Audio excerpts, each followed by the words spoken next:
Hi, and welcome to Success Stories here at MeetRx. And I'm a coach. My name is Brooke here at MeetRx. And today I am speaking to Lisa, who's going to share with us what her experience has been with the carnivore diet. Hi, Lisa. How are you? Hi, Brooke. Thank you for having me. Thank you for taking the time to share with our listeners.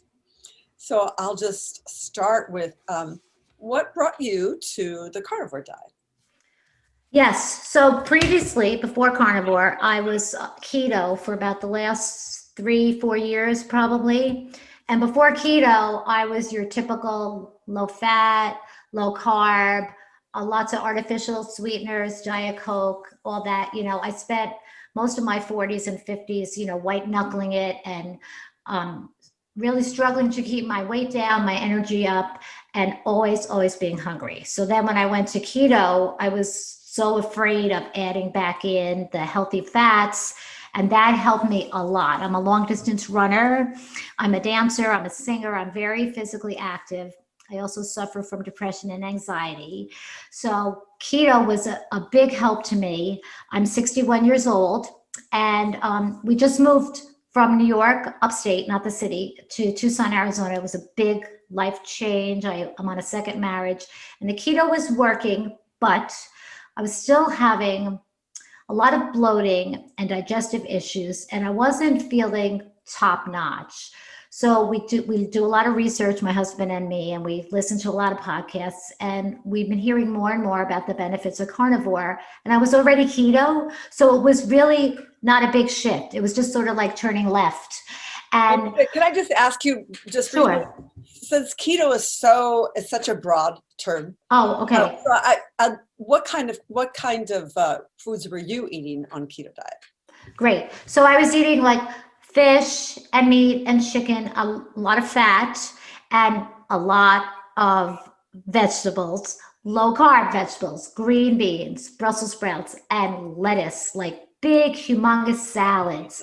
And so, why was I bloated? I've been bloated like the last 30 years. And who thought like too much lettuce could ever be bad for you? And so it was like this light bulb went off when we have friends that do carnivore. I have a lot of friends who are vegans. We're in the athletic community. So I'm always open to improving. So the keto was working until it wasn't. You know what I mean? And then I said to my husband around Christmas, we're isolating a little bit still. And I thought this is a perfect time for me to just dive in, because we won't be seeing anybody for the next several months. We're not traveling. We have no company. And I thought I was going to have a really hard time not eating my big bowl of green beans every night, but it was really easy. And I have to tell you, within 3 days, really, I was like, I don't think I'll ever eat a vegetable again. So I understand. I thought, where you been all my life? That's kind of how I felt. Yeah, it's amazing how you just eat that big giant steak and it's like so easy to digest and no problem. Yeah, and the cooking is easier. We have a barbecue and we are in a warm climate. We barbecue. We actually just bought an extra freezer, and we just got a whole cow, nose to tail, from locally sourced, a local farm, grass fed. We're doing bone broth. So we're involved in sustainable eating as well. Good for you. So what's a typical day of your eating now? So I also am an intermittent faster. So like I ate dinner at like 4:30 last night, and then I won't eat anything after dinner. And I usually don't eat till like midday. So around 1 o'clock, I'll have something to eat. So a typical day is I get up and I have, excuse me, I have coffee, black coffee, nothing in it, or black tea. I run, I do a workout, I hike, I do whatever I'm doing. And then around 1 o'clock, I'll have some burgers, or I'll have some bacon, or I'll have some meat that was left over from the night before, or some eggs. I don't eat a lot at that time, but then we eat dinner fairly early, 4:30-ish, and I eat as much as I want. Like I'll have 2 whole steaks, or I'll have a steak and a leftover burger. I am staying off dairy just for now. I'm just, because I'm experimenting. My N = 1, and I'm trying to see what makes me feel better. But So the other thing I love about carnivore is I'm really satiated. Like even on keto with the bloating, I was always a little tiny bit hungry. And the steak, when I eat the steak, I say, thank you, cow, you know. Yes, you know, that funny thing, you're bloated but still hungry. And then when you're eating a satisfying big steak, you're not bloated and you're not hungry. Yeah. Such a difference. Yeah, it's a huge difference. And I also feel like after I eat my steak, not that I exercise in the evening, we usually take a walk after dinner, but I feel like I could go run. Like I feel so light. And I was worried about my digestion. The bloating is gone. I'm able to like go to the bathroom. Like I haven't had any of those issues. I do take a little magnesium. And so the digestion and the lack of bloating has been a big one. But I have to say the biggest thing for me is the mental clarity and the mental calmness. I suffer from clinical depression. I was on meds from age 30 to about age 45. And I have a lot of anxiety. And I feel like when I eat meat, I feel like I'm taking a Valium almost. It's like, it's so calming. And I think because it's so nutrient dense, and I think it's what we're made to eat. I really do. It's nutrient dense and it doesn't have plant anti-nutrients. Yeah, so that was a big one. I was like, oh my goodness, we need plants, we need our vegetables, and then the more I did my research, is plants have little things in them that say, nah, we don't want you to eat us, and that's why we make your stomach hurt. You know, they're not like the Holy Grail. There's a lot of things in plants that are not so good for us. So I want to ask, what are other kinds of benefits have you seen? Is your weight stabilized, or did you drop weight? Did you put on some or body composition, or have you seen any difference in that? So my weight is pretty good. I'm like a little tiny woman. I'm 5'3". I exercise enormous amounts. I'm an ultra runner. I just did 61 kilometers for my birthday. That's why MeatRx reached out to me. So I'm pretty thin, but I'm 61. I'm postmenopausal, and I was getting this like thing in my tummy, and I was getting that like saggy skin, even though I work out constantly. So I'm not worried. I'm not worried at all about the number on the scale, but I've been taking pictures and measuring, and my body composition is really starting to tone up, and my energy level, like I can run, I feel more even, but so I think my body composition is improving. It wasn't that bad before, but it's getting even better. I'm getting a little more chiseled. Oh, great. Maybe you're eating extra. Do you think you're eating extra meat now? I do. I think I'm eating a lot, and I love that. Like I have a long history of disordered eating since I'm a teenager, and I'm not afraid. I'm not afraid to sit down and eat till I'm satiated, and then I feel like food is my friend, and then I leave my table and I'm good to go. Very good. Very good. And how's your sleep? Oh, my sleep is so good. I'm a good sleeper. So I am. I'm a good sleeper. When my head hits that pillow, I'm out. The only thing that's been interesting, I've been having some like really bizarre dreams, and I wonder if because I'm in a deep sleep. So I go to bed, I don't know, 10 o'clock, and I wake up 6, ready to rock. That sounds fantastic. It is. And your partner's doing this with you. Okay, so my husband, yes, he's retired, but he's a scientist, so he does research. He's very slender, but he's the one who really helped us with all the research, and we're both all in. I told you we bought the extra freezer. Well, he's very slender, so he's doing carnivore, and he's been doing some weightlifting, and his arms, he looks amazing. And I have to throw this out. I hope this is appropriate, but his testosterone and his libido, oh my gosh, he's 61. So guys and women too, it's helping me as well. So, I feel like it's really helping my hormones, and I know it's not hurting his. That's great. I think it's really great for couples because meat is so healing that way. And, it's so nutrient dense. It provides everything that you're going to need there. That's great. So I want to ask you, are you eating organ meat?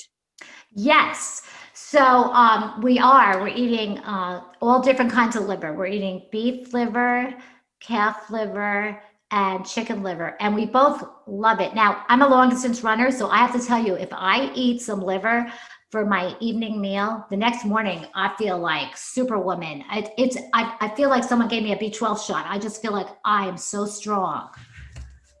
Yeah, the liver really is amazing superfood. It's amazing. So we mix it. Like we don't like we probably won't sit down and have just liver for dinner. We'll have like meat with like a side of liver. Very good. And now that you've bought that whole cow, you probably have lots of organs to eat.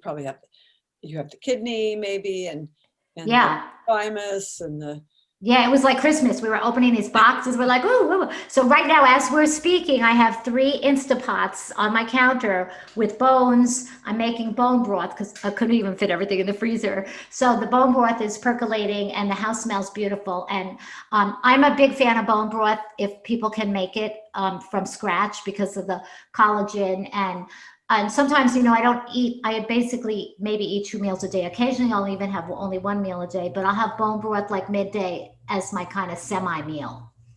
yeah, no, bone broth is great. That's great. And you got all these other gelatinous cuts with you probably got the oxtail and all those really great things. Beef We cheek. do. Yeah. We do. And I feel really like a good citizen buying the whole cow, because it's nose to tail. It's locally sourced. We're fortunate. We live in Arizona. There's a lot of cattle farms out here. And we were able to find a local farm. It's all grass fed. And it was expensive, but it's just 2 of us. It should last a good year. Oh yeah, it should. Well, it's expensive, but usually it's cheaper just because it's expensive of an outlay of money. Yeah. Yeah. Yeah. Good for you. And then did they give you the fat too? Did they give you the Yes, so the fat. So I was doing really well the first 2 months, and the beginning of the 3rd month I was struggling. So I just joined Meet RX and I had a free coaching session and I spoke with Amber, and so lovely. And she was like, just add a little bit more salt and a little bit more fat. So when we bought the cow, they gave us these big things with like the fat. And so I rendered my own tallow and Very good. so I'm really enjoying adding fat. Like I'll put butter on my steak and I'm just adding it right back in. Very, very good. And you were already pretty fat based because you were keto. I So was fat adapted. So I think I just want to point this out. I find it concerning and a little frustrating that many doctors do not look at the nutritional component when working with their patients or clients, because there's so many diseases that can be helped by nutrition. Yes, I mean, it's like a parallel universe almost. And I know some doctors are getting on board. We have a really good doctor who's on board. But I just want to talk about mental health and carnivore. And I respect people if they want to be vegan, if that's their thing. Everybody's different. But I cannot tell you how much this has helped me going full on carnivore, even taking out the little bit of vegetables I was eating, that much carbs. Like I'm basically on a 0 carb food plan now. And I feel amazing. yes, yes, very good for you. Yeah, and you were probably eating a lot of goitrogen foods on keto. I mean, keto has those cruciferous vegetables and it has Yeah. nuts. It has nuts. Yeah. And And nuts are really, oscillates. Yeah. yeah, and nuts are really troublesome, I think, because it's once again the wrong kind of fats. Yeah. And one of my psychiatrists, when I was getting a medical help, was, she was big on taking omega-3s and eating nutrient dense foods. But I, I'm not going to say I'm never ever going to eat a vegetable again, but I I don't know if I'm ever going to go back. I feel like I have found something that is really right for me and my body and my head. Very good. Yeah, you can always tweak things because you like to do research too, and you can always tweak things later as you need. So that's great. And even with a plant, an animal-based diet, we do take carbs. Liver has carbohydrates, eggs have carbohydrates, Right. dairy has carbohydrates, scallops have carbohydrates. So Right. there are some. So it's not so much about the absence of carbs. It's really about animal-based nutrition. And it sounds like it's working great for you. It's amazing. It's amazing. And Eggs? And I'm coffee. sorry. I do eat eggs. I don't eat a lot of them. I do eat them, and I gotta say I'm a bacon girl. Like I never met a piece of bacon I didn't like. Yeah. And I'm an ultra runner, and I've been keto for a while. So I'd be doing like a 30-mile, and I would eat bacon jerky. I love bacon. Bacon is like cake for me. That's like my treat. It's so delicious. Yes. Well, it sounds like it's just doing really, really well. And I'm glad that you joined MeetRx. And have you participated in the meetings, in the group meetings or the? Not yet. Yeah. I listened to Scott. I want to say his name right. The Carnivore Cast, Ms. Linsky. The Carnivore Cast podcast. That's been really helpful. He's Oh, I don't interviewed know. I don't know who that is. Dr. ShawnBaker. I'm a voracious I don't know who listener. Scott is. Scott, the Uh, Carnivore Kids. he does the Carnivore Cast podcast. Oh, the Carnivore Cast. Yes. Yes. Yeah, he's Yes. great. He's young. He's just so great. And I'm just a voracious listener. And the more we listen, the more we feel affirmation that this is the way to go.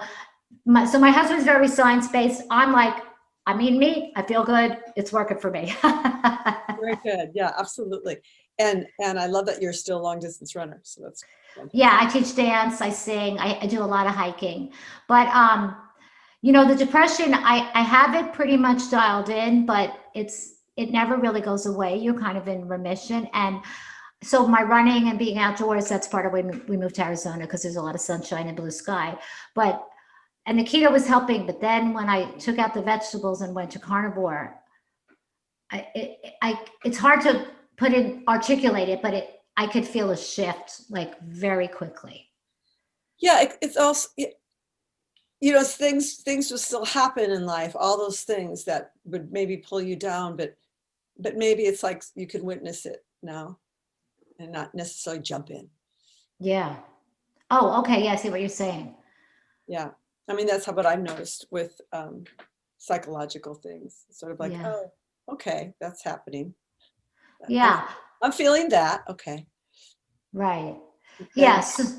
So today's the 29th of March. I started basically Christmas Eve. So that was December 24th. And I have not had a vegetable since then. yes. Yeah. Okay. And so yes, a very clear difference. And you were so well fat adapted for your long time with Yeah. keto. Very good. Yeah. Very good.